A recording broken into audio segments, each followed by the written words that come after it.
Chinese chess. It's a game of strategy and wits. A game that has a deep history and culture. And a game that can teach us more about philosophy and our personalities than we might think.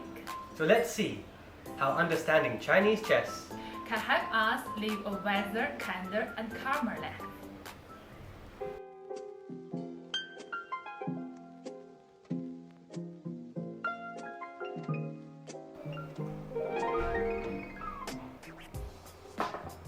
The first thing you will notice when looking at a Chinese chessboard is that the pieces are on the grid lines rather than in the squares.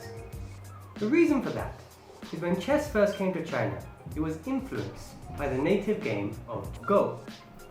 To make it easier for the local Chinese people to accept, the pieces were moved onto the grid lines.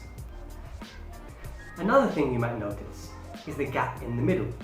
This is the river, and it often contains the characters Chu He and Han Jian, meaning Chu River and Han border. The history of this is fascinating. Chinese chess actually mirrors an ancient battle to see who would be the emperor of China. After the Qin emperor, Shi Huangdi, died, it created a power vacuum that gave rise to an opportunity for a revolt against the Qin dynasty. There were two main players who stepped up to take control of the throne. In the left corner, and clear favourite, we have Xiang Yu, coming from a noble family with many generations having served as generals for the Chu state.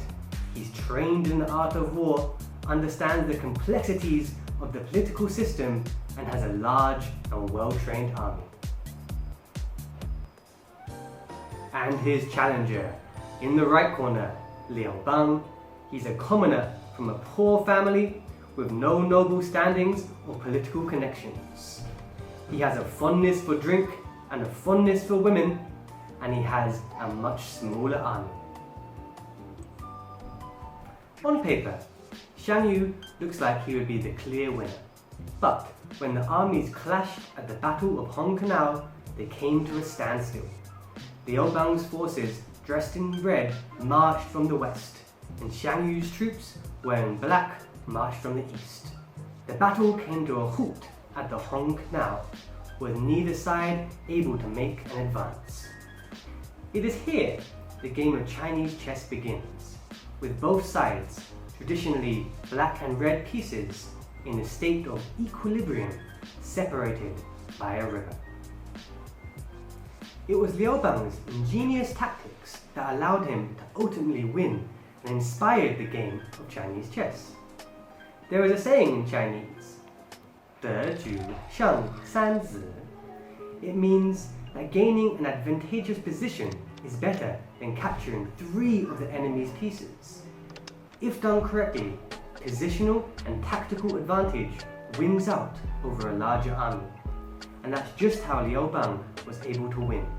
By understanding the roles of each of his men, he was able to use them to his tactical advantage and become the first emperor of the Han dynasty. But the similarities of Chinese chess and this famous battle for the throne don't stop there. In one account of the battle, Liu Bang decided to taunt Xiang Yu across the battlefield, claiming Xiang Yu was a corrupt and incompetent leader.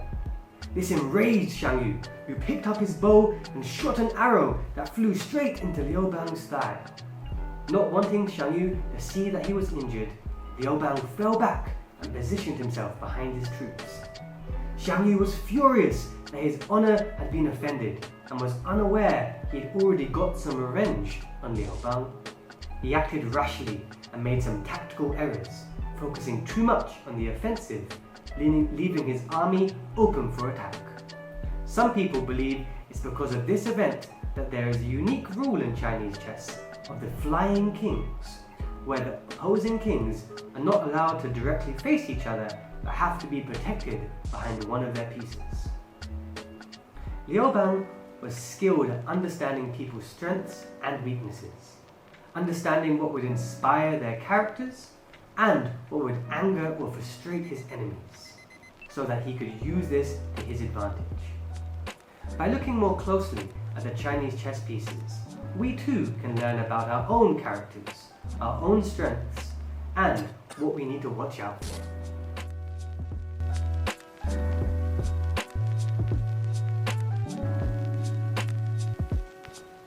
Chinese chess is a game played by the young and old, but it can also be understood as a military strategy, a leadership training ground, and even the coming together of Buddhism, Taoism, and Confucius.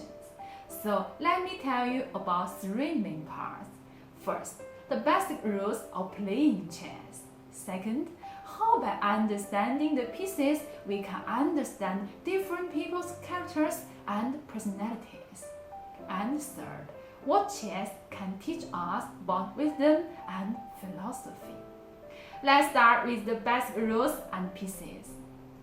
Each side is led by a general, either 帅 or 将 and his two 士. Then each side has two 象, two 车, two 马, and two 炮. 象 a little bit like bishops in international chess, 车 like castles, and 马 like nets. The two 炮 aren't like any piece from international chess and make the two games quite different. Finally, each side have 5 win or 卒 each, which are similar to points. Each player takes turns to move and try to capture the other's pieces and get a checkmate. So, how do the pieces move? The 马 can move one space forward, back, or sideways, and then diagonal one space. The big difference between the international chess is that he can't jump over pieces.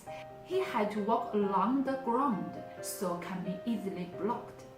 The 象 moves in the diagonals of 2 but can't go across the river. The 车 moves straight or sideways as many places as they want.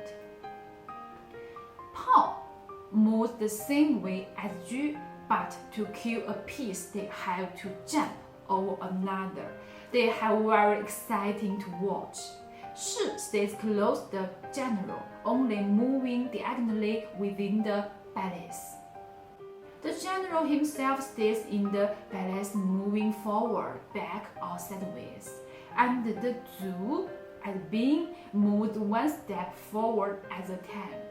So, how can we understand people's characters and personalities through the different chess pieces to help us manage and work with people on our team or in our company? First, let's take the general. He is like the leader of the company, the CEO. Every major decision is made by him from his palace. But perhaps he can't always see everything going on the ground. He needs to have trust in his advisors and employees to protect him. The 士 are those closest to the head of the company. Their decision making will directly affect the general. If they make a wrong move, it can leave the general open for a trap.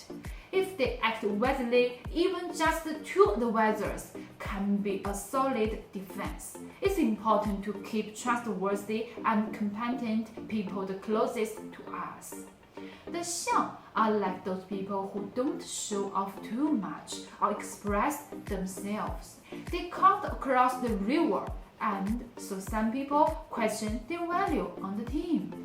But when times become hard and the general is under attack, they are often the most loyal and important pieces to protect them.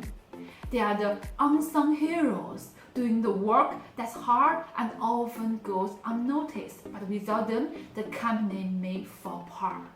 The 车 is the most powerful piece in the game, and those people who always shine in the company, they act fast and have a strong ability to get tasks done, but need to be careful not to move too fast and leave their teammates behind, becoming all alone in the front lines.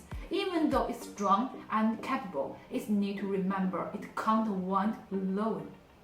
The paw is the second strongest piece. It also has the ability to make a long-distance attack and achieve some great things, but it's really not very effective when working alone.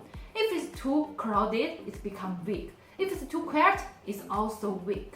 It needs to read environment and help from others for it to shine and be successful. The ma needs time to plan an attack. As it moves forward, it seems like it's going sideways instead of straight ahead, which can cause others to question whether it really wants to achieve its goal. The ma attracts, takes painting and planning, but if successful, it's beautiful and powerful. However, the ma is easily blocked. If something gets in its way, it will find it difficult to move forward. The bean carefully moves forward one step at a time, knowing that once they move forward, they can't move back.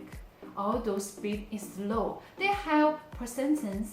At the beginning of the game, they seem weak, but as the game goes on and they cross the river, they can slowly become as powerful as a Ju. Don't understand it, those who make gradual progress. So, the different chess pieces are like different employees in a company. Only by working with each other and knowing each other's strengths and weaknesses can we achieve our final goal.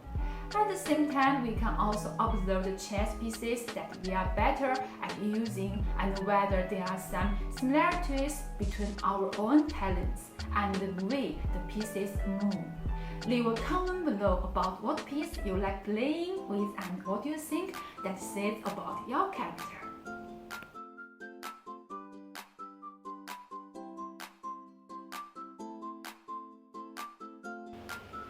Playing chess is a strategy, a state of mind, and helps us understand life. When playing chess, if you are distracted or feel restless, if you try to act out of revenge or you're too narrow-minded on a single goal, you will quickly lose your advantage. Just like in our lives, if we are not calm and doesn't see clearly, we will be easily overcome by our desires. For wealth, sex, fun, food, and sleep, we will forget our original intention or goal.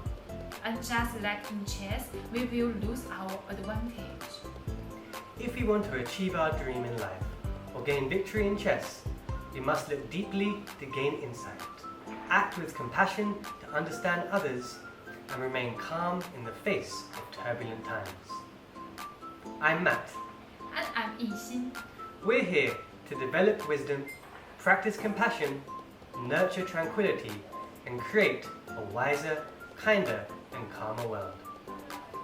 Inheriting Chinese traditional culture, the heart is capable of endless possibilities. Wisdom will take us where we want to go.